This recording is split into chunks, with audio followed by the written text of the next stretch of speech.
तर संभाजीनगरमध्ये जागा वाटपासाठी शिवसेना आणि भाजपच्या नेत्यांमध्ये बैठक झाली आहे। या बैठकीत कोणकोणत्या प्रभागामध्ये कोण लढू शकतं याची प्राथमिक चर्चा झाली आहे। यापूर्वी 2025 मध्ये ज्या प्रभागात दोन्ही पक्षांचे नगरसेवक निवडून आले होते त्यातील आताची स्थिती काय आहे यावरून एकमेकांच्या जागा बदली करता येतील का यावरही चर्चा झाली आहे। प्रत्येक प्रभागनिहाय आढावा घेण्यात आला। उद्या दुपारपर्यंत दोन्ही पक्षांचे नेते आपापल्या पक्षाच्या पदाधिकाऱ्यांनी त्यांच्यासोबत चर्चा करून उद्या बैठकीला येतील। आता उद्या पुन्हा एक वाजता दोघांची बैठक होणार आहे। आम्ही एकमेकांच्या ज्या प्रभागामध्ये आमची किती ठिकाणी आम्ही लढू इच्छितो, किती ठिकाणी शिवसेना लढू शकते या विषयावर आमची चर्चा झाली।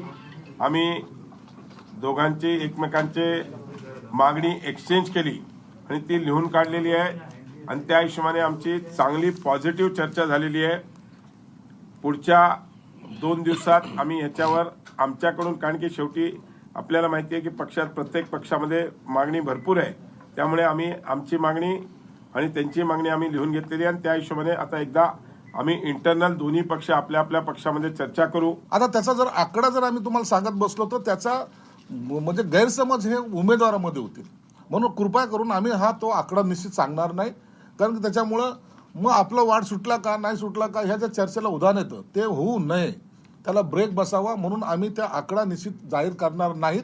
परंतु एवढं निश्चित सांगतो की शिवसेना असेल का भाजप असेल यांनी आकडा हा वाढवून सांगितलेला आहे, हे तुम्हाला स्पष्टपणे मी सांगतो। याच्यावर आता जी उद्या चर्चा होणार आहे ती साधक बदक चर्चा उद्या होईल। पहिल्या फेजमध्ये कधीही आकडा हा कमी नसतो किंवा टोका म्हणजे 1-2 जागेचा फरक असेल असा जर तुमचा समज असेल तर तो चुकीचा असतो।